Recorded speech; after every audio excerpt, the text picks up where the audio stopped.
बिहार की राजनीति को समझने वाले वर्तमान राजनीतिक स्थितियों को लेकर कंफ्यूज तो हैं, लेकिन कई मामलों में वो बदलती राजनीति को नए तरीके से पढ़ भी रहे हैं। इस राजनीति को पढ़ने का बड़ा कारण आगामी 18 नवंबर से शुरू हो रही गिरिराज सिंह की हिंदू स्वाभिमान यात्रा है।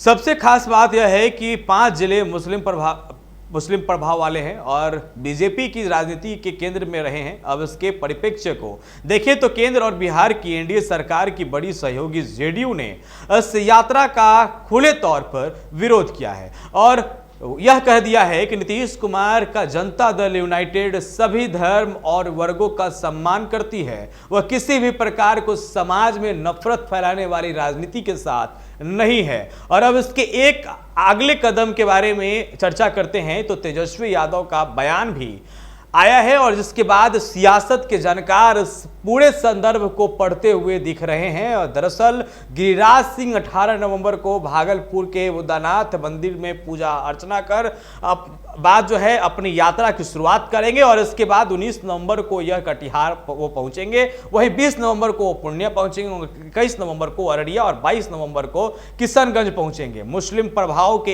इन जिलों में गिरिराज सिंह की हिंदू स्वाभिमान यात्रा को लेकर तेजस्वी यादव ने जबरदस्त दोस्तों हमला किया है और उन्होंने कहा है कि एक तरफ से धमकी भरे लहजों में उन्होंने कहा है कि अगर कोई बिहार में सांप्रदायिक सौहार्द बिगाड़ने की कोशिश करेगा तो आरजेडी चुप नहीं बैठेगी। तेजस्वी ने बिना नाम लिए गिरिराज सिंह की यात्रा पर बड़ा निशाना साधते हुए संदेश दिया है कि अगर यात्रा के दौरान हिंदू मुस्लिम की बात होगी तब तेजस्वी यादव और उनकी पार्टी आरजेडी इसको लेकर पलटवार करेगी। तेजस्वी यादव के इस आक्रामक बयान को बिहार की राजनीति को फिर एक बार अलग तरीके से देखा जा रहा है और गिरिराज सिंह को लेकर तेजस्वी यादव और जदयू के कमोवेश एक भाषा को राजनीति के जानकार बिहार की राजनीति के नजरिए से फिर से पढ़ना शुरू कर चुके हैं। सवाल यह है कि क्या नीतीश कुमार और उनकी पार्टी गिरिराज सिंह के हिंदू स्वाभिमान यात्रा को लेकर बीजेपी से मनतांतर तो रखते हैं,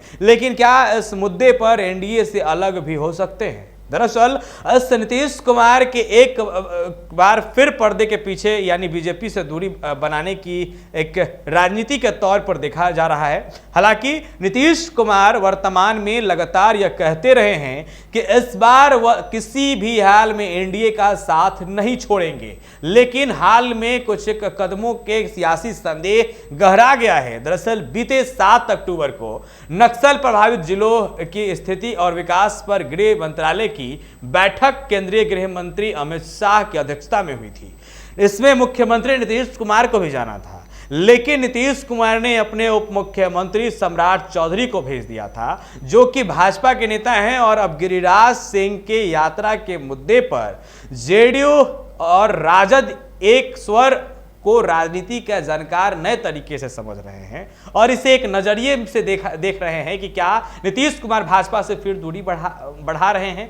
इसका एक सिरा उससे भी जुड़ता है जब नीतीश कुमार बीते दिनों पीएम नरेंद्र मोदी की अध्यक्षता वाले नीति आयोग की बैठक में भी नहीं गए थे। बिहार की राजनीति को गहराई से जानने वाले कई वरिष्ठ पत्रकार हैं, उनका कहना है, उनका मानना है कि गिरिराज सिंह के यात्रा का विरोध करना जदयू के लिए जरूरी और मजबूरी दोनों है। जेडीयू इसलिए भी विरोध करती है कि उसको मुस्लिम मतों का कुछ प्रतिशत प्राप्त होता रहा है, सीमांचल के जिलों में उसका आधार भी है। दूसरा यह भी है कि नीतीश कुमार की सेकुलर राजनीति के बारे में सभी जानते हैं और वह इस पर कायम रहना चाहते हैं। वहीं तेजस्वी यादव के आक्रामक होने का और जेडीयू और राजद के एक स्वर होने की बात है तो यह राजद के लिए बेहद जरूरी है कि वह बीजेपी को राजनीति को लेकर आक्रामक हो। वहीं वरिष्ठ पत्रकार कहते हैं कि जिन इलाकों में गिरिराज सिंह की हिंदू स्वाभिमान यात्रा निकल रही है, यहाँ असदुद्दीन ओवैसी की पार्टी एआईएमआईएम की जो है वो गहरे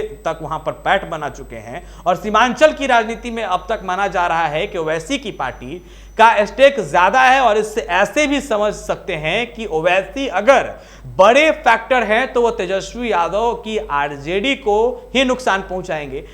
यही नहीं, अब तो प्रशांत किशोर ने भी सीमांचल जिलों में अपना संगठन तैयार कर लिया है और उनकी रणनीति भी आरजेडी के खिलाफ ही जाती है।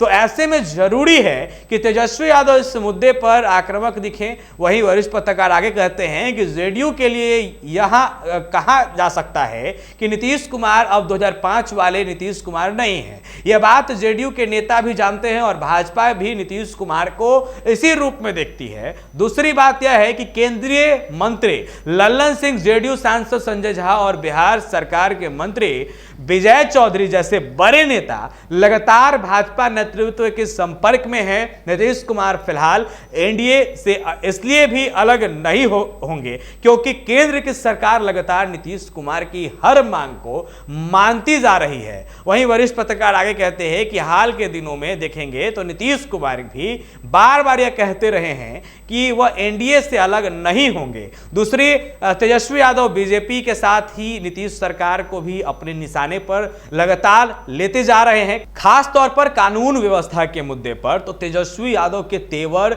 जेडीयू को बिल्कुल ही रास नहीं आ रहा है। दोस्तों, इस मुद्दे पर तेजस्वी के हमले का पलटवार भी जेडीयू की ओर से लगातार होता है। ऐसे में आप यह कह सकते हैं कि बिहार में नीतीश कुमार और बीजेपी के मुद्दों को लेकर पास पास और दूर दूर वाली राजनीति चलती रहेगी और केंद्र और बिहार में सरकार भी चलती रहेगी। इस तरीके का तमाम अपडेट्स के लिए बने रहे NBC 24 पर। वीडियो हमारे फेसबुक पेज पर देखे तो पेज को लाइक फॉलो कर ले। वीडियो यूट्यूब पर देख रहे थे तो चैनल को जाकर जरूर सब्सक्राइब करें। खबरों को ज्यादा से ज्यादा शेयर करें। अंत तक बने रहने के लिए आपका बहुत बहुत शुक्रिया।